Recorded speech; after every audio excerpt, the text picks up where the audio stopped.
Hey everyone, welcome to the Miss Education podcast. My name is Victoria. I'm a host of this podcast where we talk all things education, meaning schools, school systems, teaching, communities, and a place where we get to dissect challenges, futuristic ideas, and other social justice matters.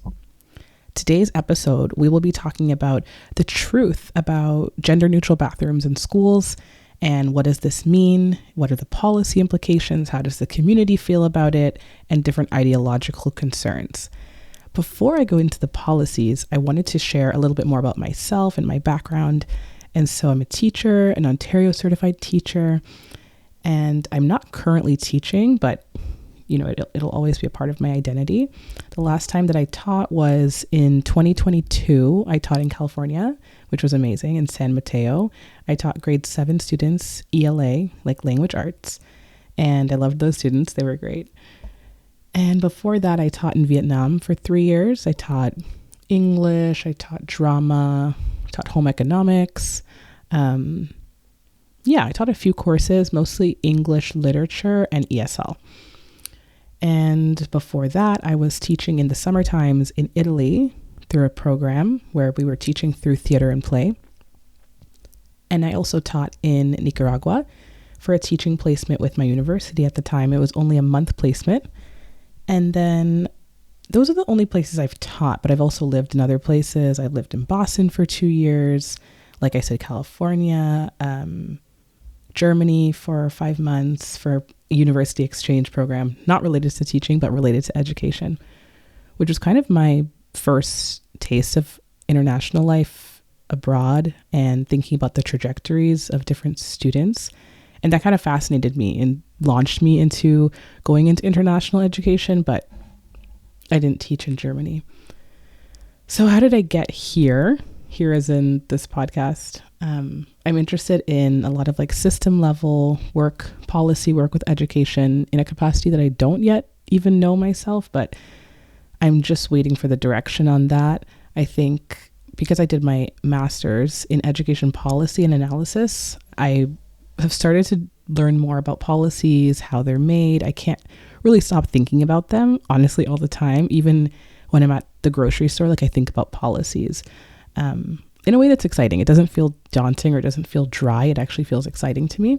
And sometimes I say this phrase that we're all policymakers because this title, the role of policymaker, seems so far away. And sometimes it is, but sometimes even when I was at school with my friends at graduate school, I would literally whisper to my friends and say, who are the policymakers? And I was in a different context. I was in the States, so I was learning a whole new, Department of Education and different things. But still, who decides what happens in the classroom? How many students are in the classroom? What's the passing score? And in those examples, we do have clear agencies, provincial ministries that mandate those things. But there's other contentious issues that arise where we have more power than we think. And we, as the people on the ground who are not administrators and we're not at the system level, we kind of demand for policies that don't yet exist. And I find that really fascinating. So the topic that I wanted to get into today, that I found several interesting opinion articles on this, gender neutral bathrooms, in one specific Toronto school where they piloted having gender neutral bathrooms. And just to start out on the topic of gender neutral washrooms, the bathrooms have not always been gendered. Most schools I go to, the staff washrooms are single or one stall, 2 stalls on each floor.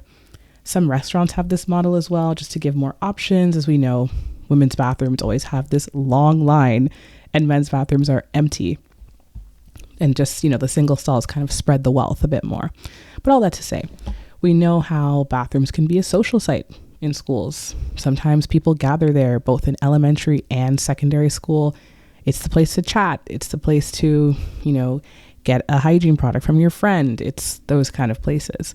And so we could have a deeper discussion about if we should allow students to gather in these semi-secret places of their own within the school, or if there's too much room for error, such as vaping in the bathrooms, vandalism, amongst other things, drugs. I feel like with this case specifically, I almost feel, this is just my feeling, but also anecdotal based on either people that I know or things that I hear, I think that a lot of people hear the term gender neutral and it kind of triggers them in a way that I think I don't personally feel, but I can understand if your view of gender is a bit more static and favors the separation and division and the boxes that gender puts us into, then this term gender neutral bathroom is going to look like a little bit chaotic to you and kind of like, what is this, right? Whose ideology is this? Why is this being forced onto people?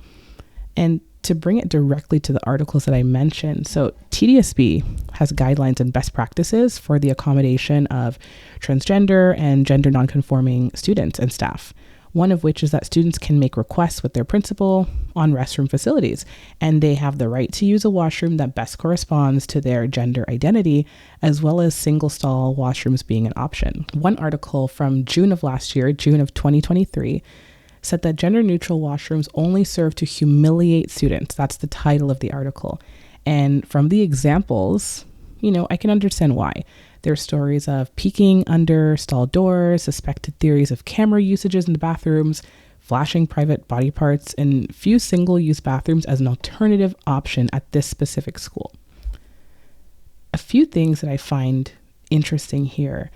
This practice may or may not eventually become a policy. It's not yet a policy in a lot of school boards, but it's a practice that's based on conversations from the ground, right? Around inclusivity with gender and to remove stigmas of gender as well. And so again, I find that interesting when I say that we're all policymakers. This didn't just come about because people at the top had a meeting. It came about actually from the ground up. People talking about how to be more inclusive, how to be a better ally.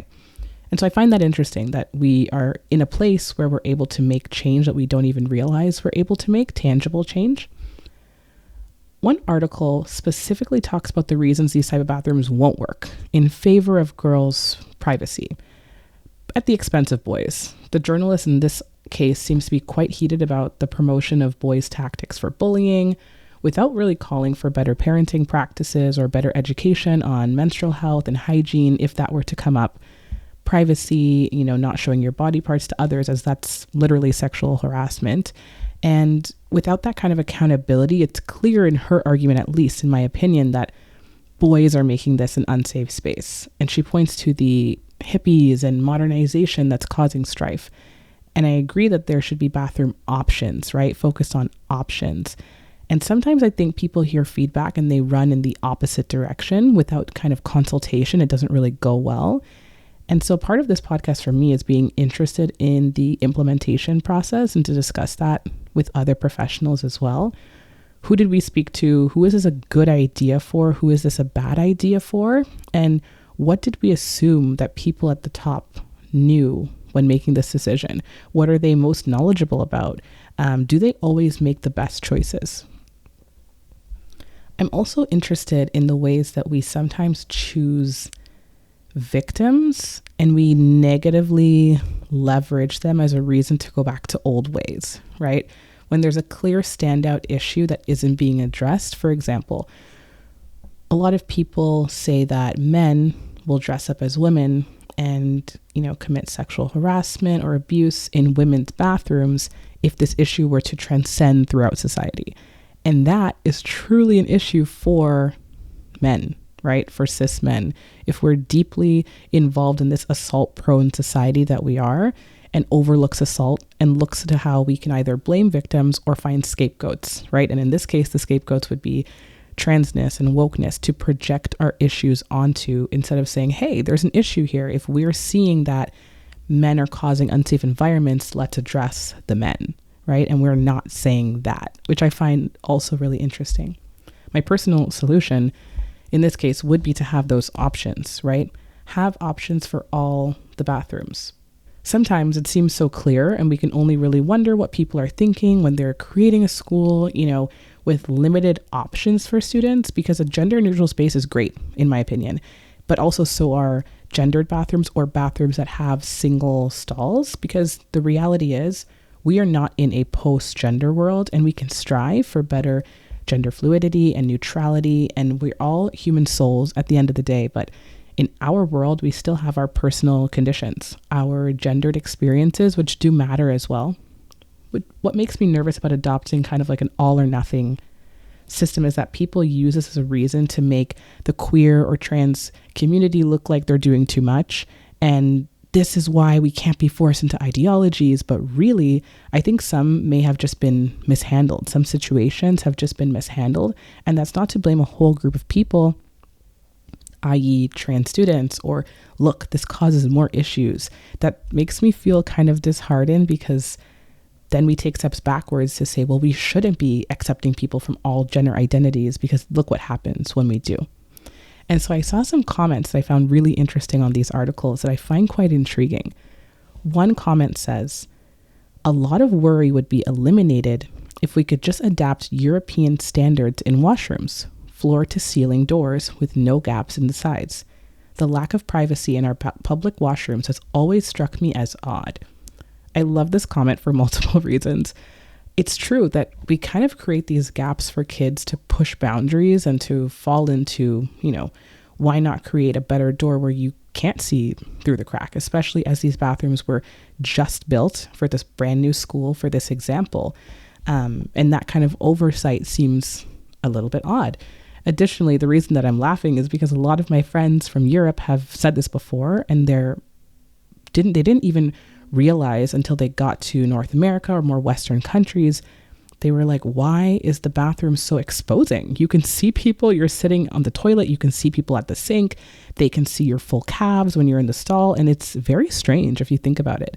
And I never really thought about that, but then I go to bathrooms and I'm like, oh, I can see people. I'm like actively trying not to look at people, especially when you're trying to check if a door is being used or a bathroom's being used. You could easily look inside. And so even the construction, right, of bathrooms would be some kind of concern in this area. But that also has me in the spiral of thinking about, is this an adaptive or a technical challenge? And I learned this framework when I was doing an equity and inclusion fellowship at Harvard.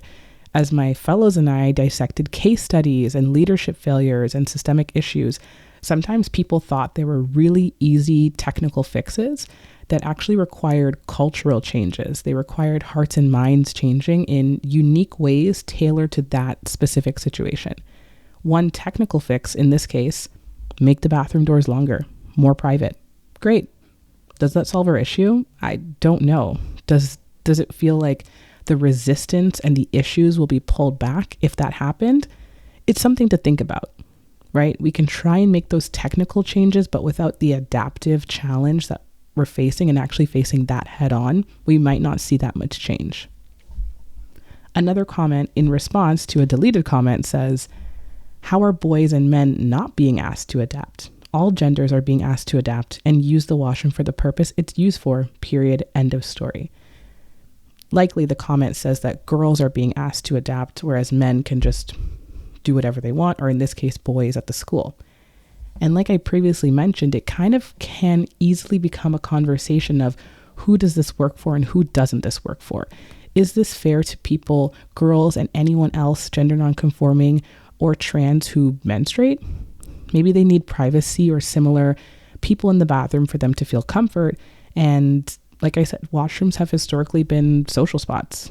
And so we can think about the ways that who's adapting, who's not adapting, right? And in this kind of society where a lot of times girls may feel a little bit insecure, and this is kind of the puberty process.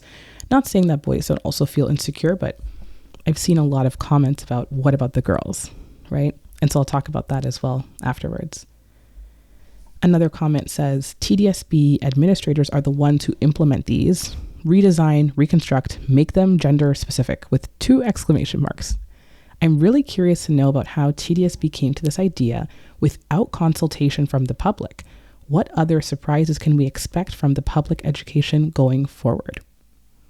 So in this comment, this person kind of expresses a similar frustration to me, not that the bathrooms have to be gender specific, but questioning policy decisions that sometimes go horribly in implementation processes, and wondering who was involved in the planning. But I can also see that this person has a specific frustration for the fact that the washrooms are gender neutral. And so I'm kind of in this place where I agree that why don't you redesign it?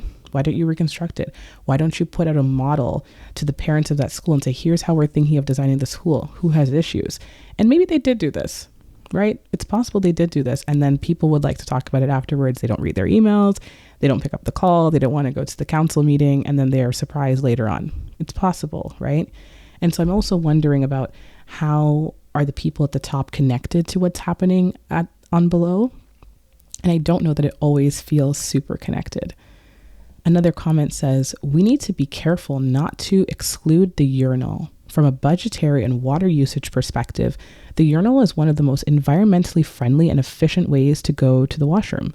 It's environmentally irresponsible, in brackets, we can paraphrase for TDSB, to remove the urinals, because in a gender-neutral bathroom, there would not be any open urinals to use. I find this fascinating as a perspective on the water usage, which I personally have never thought about, but it does make sense as you don't need an entire bowl of water to flush some urine.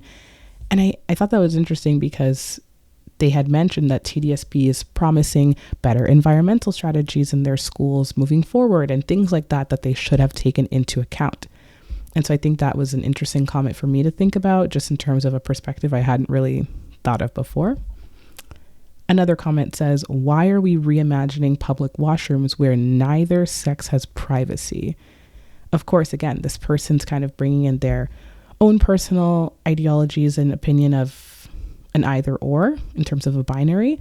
At the same time, a lot of people in this discussion are talking about privacy. The three things that I think I can synthesize from the discussion, not only from my own thoughts, but from the comments. The comments are long. They go on forever. You can probably check it out yourself if you go on the articles. But one would be privacy concerns.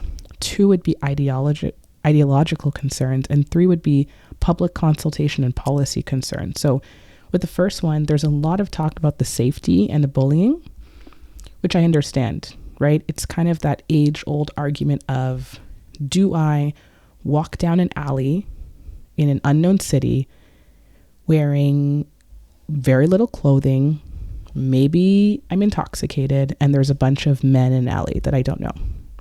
Can I do that? Should I do that? You know, the answer is, in a perfect world, I should be able to do that, because my only consequences might be tripping and falling, getting a scratch, you know, maybe I wasn't wearing the right footwear, my feet hurt, right? That should be my consequence after being intoxicated and going out in the streets. But in our society, the consequences are much deeper than that, right? And the consequences are that there are people that may take advantage of you, or people that will feel entitled to your body. And so the safety aspect is valid. At the same time, we never really talk about the other side of the safety, which is what I mentioned previously, which is, what are we teaching men and boys in the society, right? Are we teaching them how to be people of the world that are actually acting in communion with others, and that they're not going to be harming and harassing and abusing others on a daily basis, right? Because these facts and figures about assault, especially against women, against trans women, happen all the time, and they are happening daily, hourly, right? And so those safety concerns, I think, are very valid, and I don't hear those same people making those safety concerns talk about educating. I don't hear that, which goes to the same point of bullying, right? It's kind of like this idea of, you know, boys will be boys. And do they have to be that way?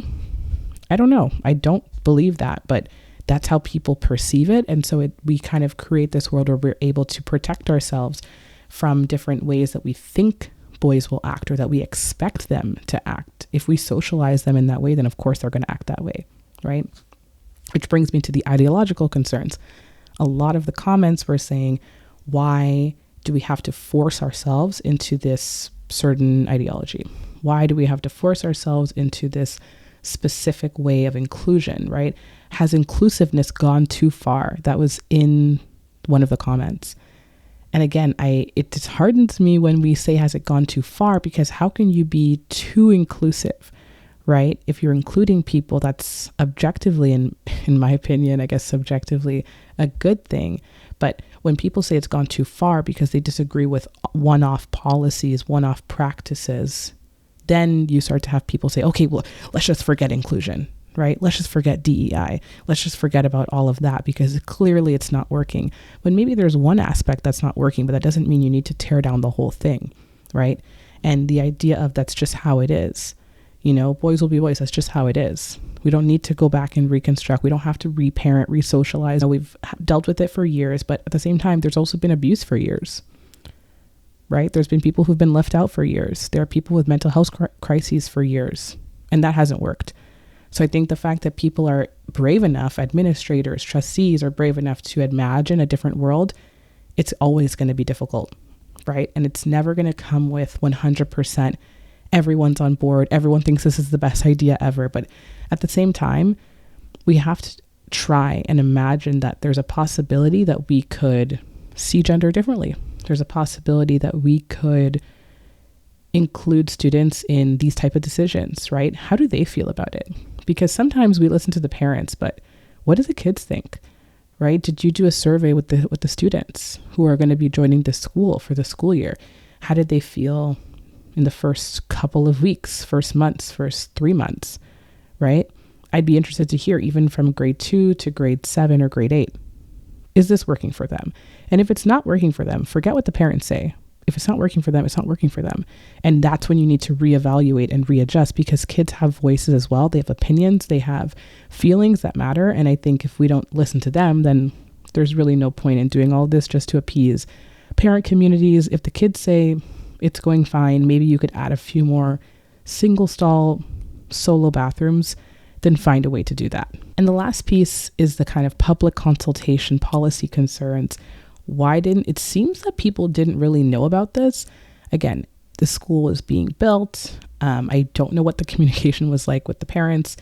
Why was this design even a part of the process as opposed to exclusively all single stall bathrooms? What if all of them were single stalls, right? On each floor, they had 6. That could be enough, just for students, depending on the population size. I'm sure it's not, the largest school ever, especially if it's a new school. And so in this way, I'm also wondering what's their process, right? Like, why did they think about doing the school this way? And these are kind of the questions that we have just in general when you're on the ground and you don't have access to those decisions. You do wonder, right? And I feel like there could be more transparency rather than giving a blank statement of, oh, well, this is going to create more inclusive communities. Currently, it's causing uprise. So what does that mean, right? And if it's going to cause more inclusive communities, show me how, right? Give me the information. Show me that the students love it. Like I said, what have the students said about it? Because again, the parents can say what they want, but it's really up to the students as well, how they feel and how comfortable they feel. And I think all of these things have valid arguments, whether I agree with people in the comments or not. I think that it ties back to my catchphrase that we are all policymakers, and it's clear that at the very least, this discourse on the ground has affected the literal blueprint of a brand new school, insofar as the washroom layouts and its purpose. And I wonder the proximity of people who take time to read the Toronto Star exclusive articles and comment. Do they have kids in the system? Are they community members with no children? Because schools have policies in place for community councils, ways to give feedback. And I wonder how we can be better at connecting with communities so that these people are not shocked by news articles dropping the latest news on their child's school, but instead we're involved in the process of new policies and procedures that affect the people that they care about. We are the ones who are able to decide whether we want to advocate for better menstrual health education so there's less stigma around it. If someone like the young boys in this article who don't have to menstruate come into contact with period blood or products, we have the power to advocate for policy and practices where parents, teachers are able to talk to their sons, in this case, about those kind of behaviors. What do you do in that case? You walk by someone and they drop a pad on the ground. Are you going to laugh at them? What are you going to say? Are you going to say, that's your business, I respect you? Or are you going to laugh and then go tell everybody else? Because that would be, now you're bullying someone. And I'm curious as to when we choose to do that, and when we choose to re-educate and see where the root of the issue is, and when we choose to make things a general issue of, look, bathrooms don't work. Look, gender neutral bathrooms don't work. Inclusion's gone too far. But if your argument that inclusion's gone too far is that boys will be rowdy and that they'll be bullying other people and that girls don't have a safe space, why don't girls have a safe space? Right? I feel like we could answer that question. And so I'll leave it there for now. That's kind of my opening of just one issue that I felt really interested in looking at the commentary, thinking about what arguments journalists, I don't know the background of these journalists. I don't know if they were in education, if they were at all in the sphere of teaching or children, but I'm always interested to hear the public's perspective on education issues. And then myself as an educator, I'm interested to weigh in. So here I am on the Miseducation podcast. I hope to have this podcast build a community that when you tune in, you're not only a listener of the podcast, but it's kind of like a weekly meeting. You join in, you listen in communion, and we are the leaders of the movement in imagining a better future. So thank you, and hope you tune in next time.